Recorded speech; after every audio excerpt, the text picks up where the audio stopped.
Hey, Donny Walker here. Episode 2 of Vintage Shed Builds by Donny Walker. Yeah, I'm doing this one for my friend Howard Manley, which I told you about in the last video, with this old Canadian saw. Canadian. A lot of people call them Canadianas, I call them Canadians. This was the Model 210, built in 1960. 82 cc's. Bore was 57 millimeters, stroke 31.7. You know how I can remember that, eh? Because I got a cheat sheet in front of me. So in front of me here, I printed off these pieces of information on this saw and model off of the Chainsaw Collector's Corner, off of Bike Acres site. And you can pretty much get any saw on there. So yeah, I found out all about this one. And I also bought another IEL Canadian today, a Pioneer IEL, okay, Model HC, built in 1956 till 1957. That's it right there. I bought that today. I'm not going to tell you how much. Yeah, I will. 20 bucks. Doesn't turn over. We'll see why on our next build. So yeah, I'm pretty excited about this one. I brought home tonight some fuel line pieces, some fuel filters, different styles to whatever I can make a fuel system for this if I need to right now. So also, oh man, I had it in the back of my mind, buddy, thank you very much for telling me about the manufacture of these recoils. These were Fairbanks Morse recoils used on a lot of stuff, and I'm going to show you in another video how you get the, well, when I put this back together, actually, that's what I'll do. I'll do a video of putting it back together. In the video, I'll talk about doing the fixing the pawls on this starter and making them engage properly in your cup again, be it plastic or metal. That's what I'm going to show you. Build block. You'll see it. I'll show it to you. Got my hat on backwards tonight. Had the heater on in here for a little space heater. It's warm enough tonight. It isn't raining outside. Got my headlamp on so I can see a little bit. So let's talk about any chainsaw in the world. Any two-stroke, any engine. First of all, what does it take to make it run? Two things here. Spark and fuel and air. So I first tell my mechanics and myself, I've just learned over the years, first thing I'm going to check for is spark and compression. For years, I never checked compression, actually. Not for a long time until the last couple of years, I started doing compression tests on some stuff like cut-off saws and stuff like that, because it can tell you a lot, not by just pulling the muffler off and the piston, you know, looking at the piston. If it's scored, obviously it's not going to have compression and work right. But sometimes it just, the rings are so wore, you know, or the piston's so wore. I showed you before the rocking pistons in the cylinder. They can't seal anymore. You know, the rings are wore right out of them. And that's usually from dust ingestion, from people slashing on the sides of the road, or concrete dust when you're using a cutoff saw, or even fine powdered debris from trees, dry fir dust, bark, all that stuff, man. We'll get in there. That'll wear the intake of the cylinder off and the intake of the piston and the rings too, right? I had some crews years ago we're slushing on the Spamfield Road on the island here. Everyone hates to work there. The brush on the side of the road where they thin out is so covered with dust from the road. Like, I had 365 Huskies that would last for 2 days and they'd blow the crankshaft out of them because they over revved them and they just ingested so much dust. Anyways, off that topic, we're getting to this build. So what am I going to do first? What did I just say? Let's see if it has spark. I don't know how long this saw has been sitting. Howard didn't quite tell me that, but I guarantee it's got to be 30 years or more. Okay, on the 210, up here I showed you, that's really cool. This is like a brass switch too, man. It's so cool. It has a big arrow here. It says on. With the arrow up, and obviously off down. So let's put it on. I got an old Champion spark plug in it, a RCJ-8. I was a fan of Champion spark plugs years ago, but I'm not anymore. I don't like them. Just my opinion. Okay, it's a short reach one, sort of like a WS-80 Bosch plug if you want to use one. Or if you had NGK, I think it might be maybe a B6S or something. Not quite right on that, maybe. Okay, so spark plug's in its holder. These don't have a rubber cap. It's like a steel cap here, so it's there. And when I do, I'm going to run this the way it is, though. I was going to maybe put a rubber one on there, but you know what? I'm leaving it all the way it was in 1960 to see if it's going to work right and run for me. I know it'll run. Okay. Spark plug's in the socket. I got it grounded up to the top cover, even though there's some paint there. Let's see what it does. Okay, I got the Fairbanks Morse starter back on. Check it out. Oh my goodness, I can't believe it. Oh yeah, it's got a blue whacking spark. Like these old points condenser ignitions, you get a real wappy blue spark, eh? The newer ignitions with electronic ignition and these rev limiters, they really don't give you like that real defined blue spark, eh? And that's why you need to use the spark testers that Echo and Shindawa make and Husky still has, the adjustable one. And it should be able to gap 5 to 6 lines on there. What do you call them? Maybe millimeter? No, way more than that.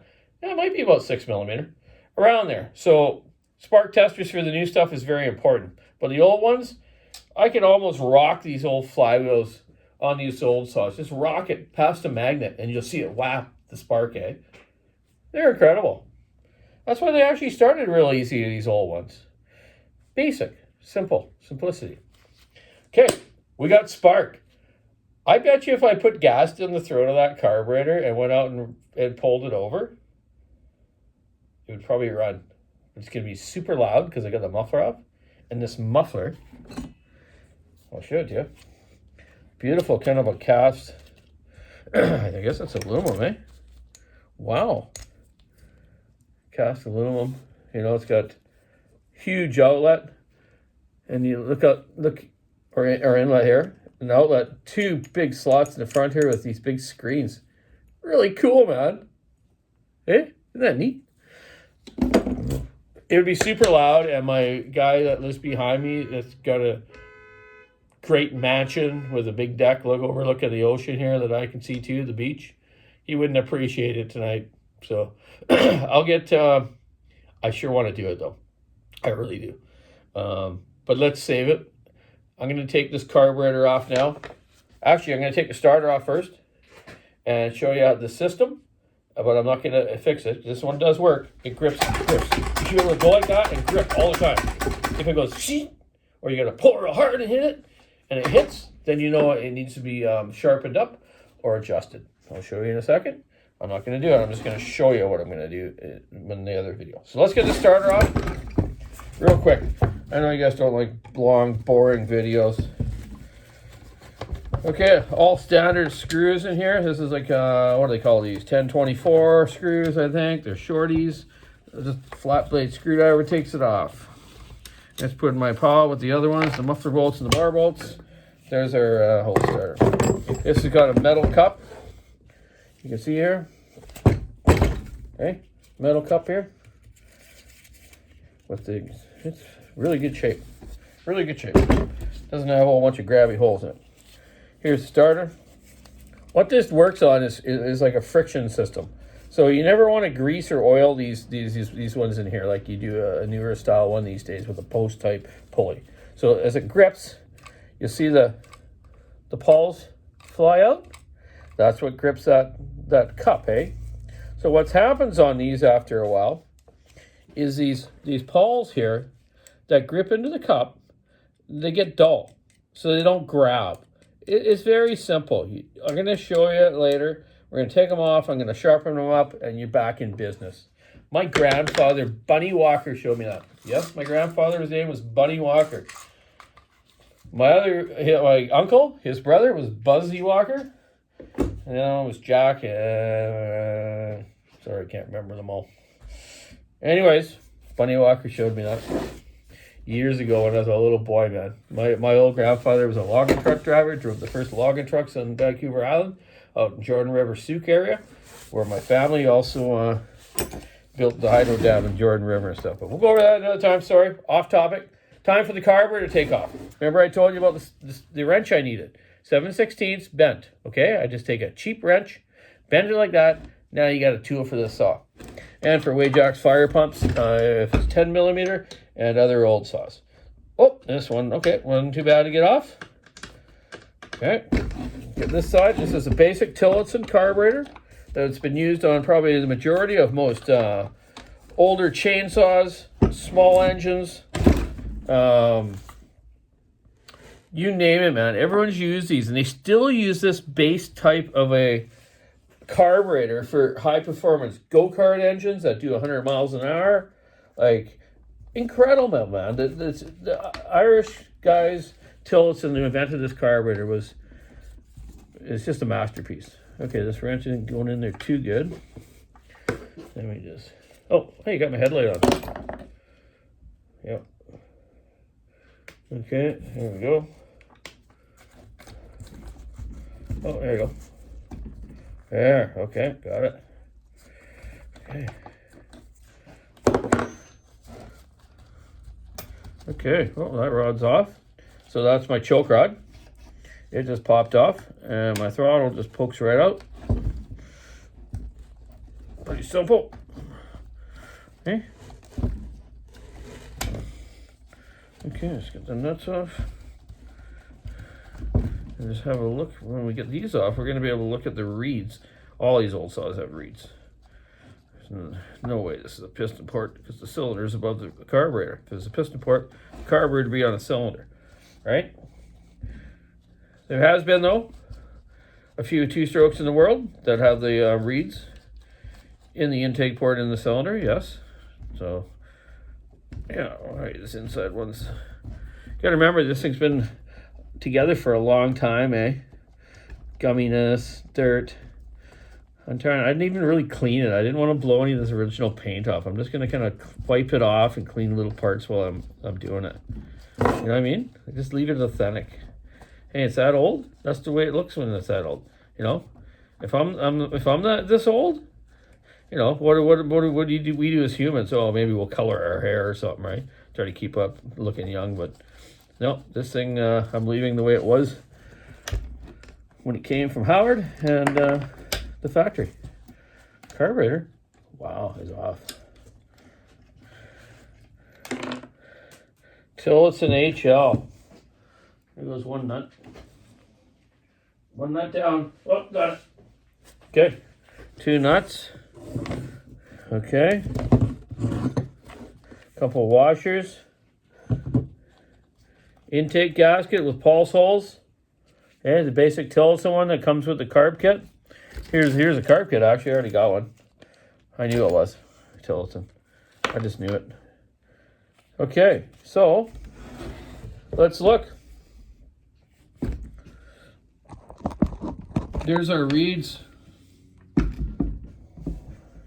valve here. So there's gasket for the carburetor. Oh no, the gasket's right there. Sorry, right there. This is the reed block. Oh, it's like a phenolic type material. There's the reed. Give them a little poke. Oh, they're moving and closing. Opening, closing. Looks in good shape. Just gonna light on that. Yeah, interesting. So there's your reed block. Pulse hole on the bottom. So you got to make sure you line your gasket up properly. When you put this back together, you can't go wrong with this one, with this gasket. Notice there's holes on top of the gasket and the bottom, so you can't go wrong. But a lot of people do go wrong when you don't have that type of gasket. Okay, so these reeds look perfect. They're sealing still. I'm going to check these screws for tightness. This just looks wonderful in here. It's very clean in there. Like, sure, it's got some film on it, but I'm telling you, I can tell by wear and stuff. It's really cool. There's your vent for your oil tank. There's your vent for your gas tank, 2 of them. And there's your fitting for this. So we're going to look at the gas tank now, and I'm going to see what they have in there for a fuel line system. And make sure it's got a fuel filter on the end.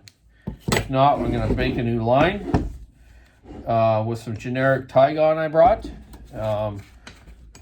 Obviously, I can't phone up Power Machinery and go, hey man, can you send me a new fuel line for your model 210 from 1960? That ain't happening.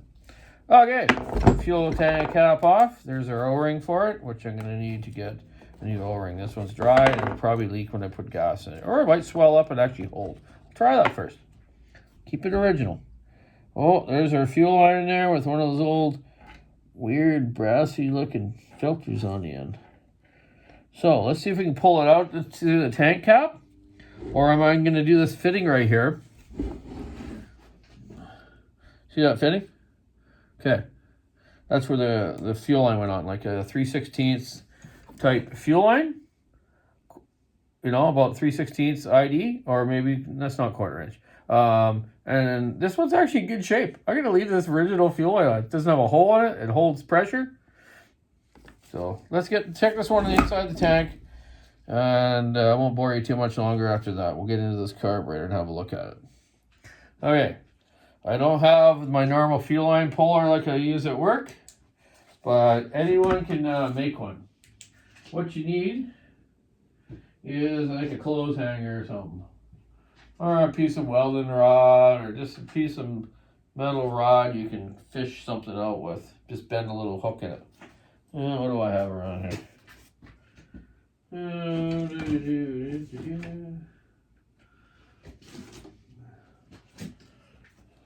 Nothing really. Okay, let's see if I can work it over the screwdriver and then reach it out. Get it out. Some needle nose.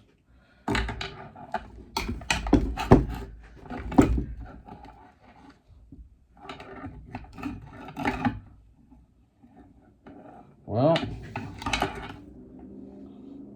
looks kind of rotten. I'm just going to undo this fitting, and on the other end will be another barb fitting, which obviously where the fuel line is in there. So it looks to me like it's around a 7/16 deep socket, maybe. It's all standard. Made in Canada, eh? Hey? Made in Canada, eh? Oh, look at that. 7/16. Everything's 7/16 on this thing, I've noticed so far. Don't have a lot of tools here, but I just brought some basic stuff. Hey, I got my old socket set here, and I had a few extra screwdrivers and stuff at work that I don't use too much. So, because I got like 3 shops, you know, like I got the oil shop where I do my porting and all that. I got tools there. Then I have my tool set for my go-kart racing. Then I have my tool set for this. See? There we go. There's the fuel line. Let's move this down a little bit. You might be able to see a little better. That sound good. Okay, yeah, there's the fuel line. Okay, just pulls right out of that hole. Yeah. Let's cut her off. Cut her off. Put a new piece on with a new filter. Shove that back in. Okay. And there we go. Shake that sucker out of there. And actually, it's kind of neat. Oh, wow. That's quite the filter. It's like an old brass, heavyweight unit. With like a screen in it, eh? So, let's see. Oh yeah, the screen is all metal. It's a metal screen. It's like the screen of the carburetor, but bigger, right? I don't know. It's something like the hippies might use in their bong bowls or something. Well, it's just rotten. But that's a cool filter. I'm leaving that filter in. What I'm going to do is make a new screen and put in there. Or I might take an old McCullough kind of felt one off the old old filters from those. You know, they had just like that felty white stuff, right? No, I think I'll just put a new screen in it. Yeah. I got some screen material, you know, for the mufflers. There you go. That's all that is. I bet you if I measure the microns or the hole size of that, it's sort of like muffler screen. Yeah, that way it's original. Okay, there we go. Fuel line we're going to build. Like I said, I got a bunch of Tygon here. We'll make one up. That's super easy. My throttle rod, choke rod sitting there. My gasket. I'll have a new gasket when I do this carburetor. So let's go over the... I'm just going to screw this fitting back in this old saw. I just don't want to lose it. I'll never find one again. Okay. Carb bolts. Let's put them with our other little bolts. You always want to be organized. Putting stuff in like either little plastic bags and marking each set of screws if you're rebuilding something and you're going to be a while. So you remember, right? Put them in plastic bags, mark them with the name on it, like starter screw, carb screw, muffler screws. And then, you know, label it all, and then you hopefully won't go around putting it back together, right? Okay, so let's get into this carburetor. I need a stool in this shop. But I'm going to get this box here, and I'm going to put that up, and we're going to go through this carburetor. Just going to check it out. And the next go around, we're going to actually put the carb on, and then fire it up. After we look at the points, too.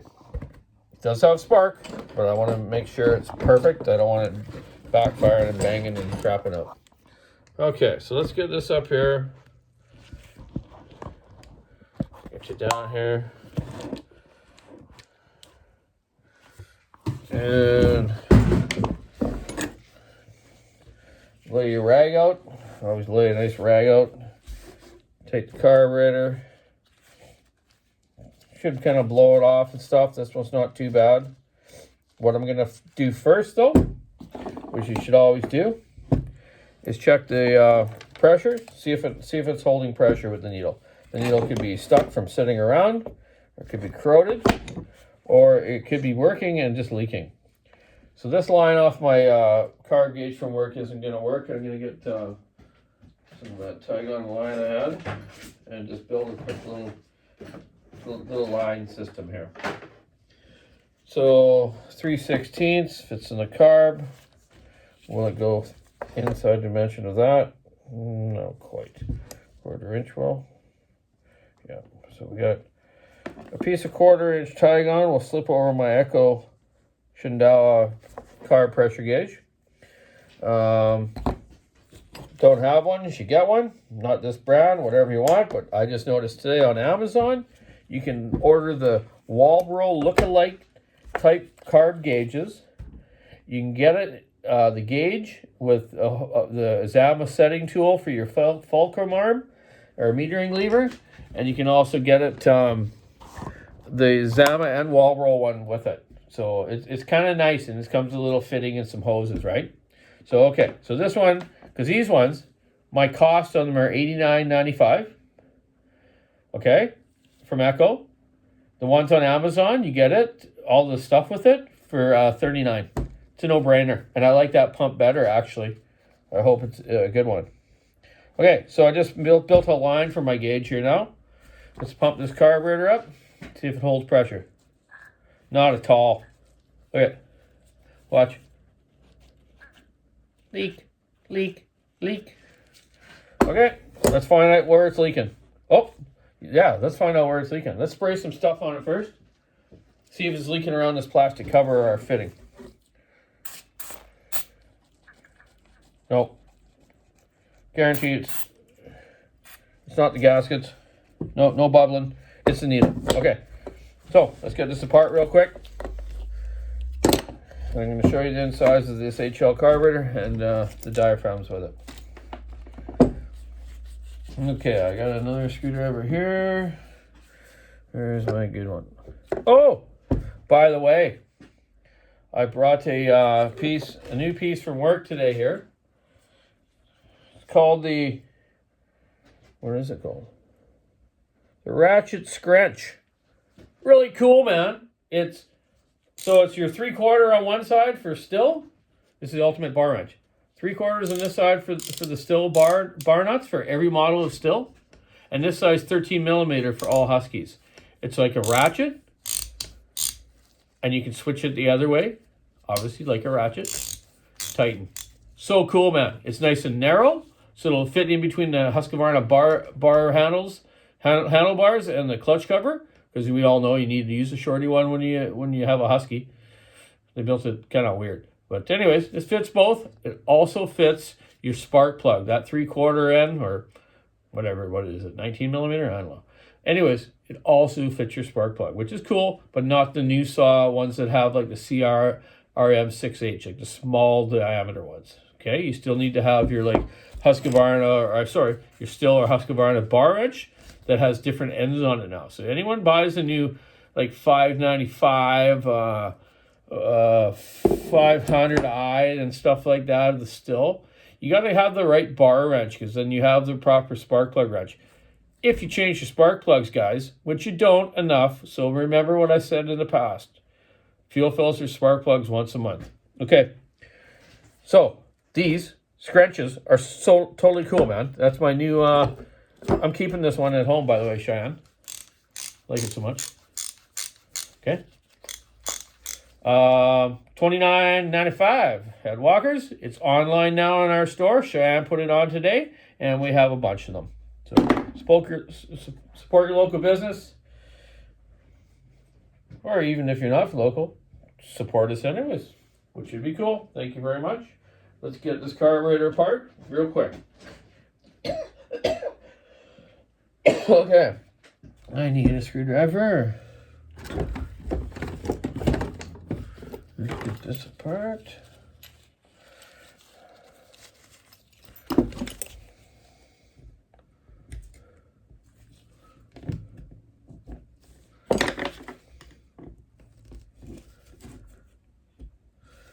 Yeah, so had a good video sent to me today. Well, it's not sent to me. A good video online on YouTube from Bjarne Butler. I know a lot of you guys follow his channel, and he has some great stuff he's been showing. He ran my 592 I did for him in a video. He loved it. Absolutely awesome power he liked. See how the Husky light bar stands up for him, which is made by Sugihara. We know that. He likes to run a Still chain, which is fine. Nothing wrong with that. Everyone's got their own opinion on everything. All Still and Organ chain are the best in the world. There's other stuff being made. We've had some not made for us, but we bought some that is like a copy of some Organ and Still chain. It's more for consumers, but actually Buckin today actually ground one up I gave him for his 32-inch 50 gauge bar. I gave him a loop. I made him a loop, a skip tooth, and he's ground it up, and he's going falling tomorrow with my Echo 7310 and our Walker bar on it with actually some regular ground chain, but he's also going to try that other chain on his bar on another saw. I believe maybe the one that Tin Man built him. Hey Tin Man, how's it going, buddy? So right away I take this apart. Crispy critters, man. Look at that. Here, crispy. Diaphragm's all hard. This one's all hard. Okay, so that's just holding that needle down. So we're gonna put the gauge back. Oh, look at this. There's no dirt at all in here though. Just the diaphragms are hard. No dirt at all. This is just a beautiful carburetor. Like I say, these Agile carburetors, Tillison's, are probably the most famous in the world for small engines. Okay, let's put some fluid on there. This is an old style needle. It doesn't hook in or anything. It's like a plastic one in there. Weird. You can change these needle and seats though to newer style ones. You can put it in the other style if you want, which comes in the kit. So you got your brand new needle and seat and everything in the RK114HL carb kit. So let's just check our pressure now. I just put the hose over the feed hole of the carburetor. Sometimes it's a little big, but at my work I got a different adapter for this. Oh yeah, look at it. Just leaks like crazy. Okay, leaks like crazy. So these ones have the old style screw on this end to come out, not inside. Ooh, tight, it's tight. Oh. Just that way.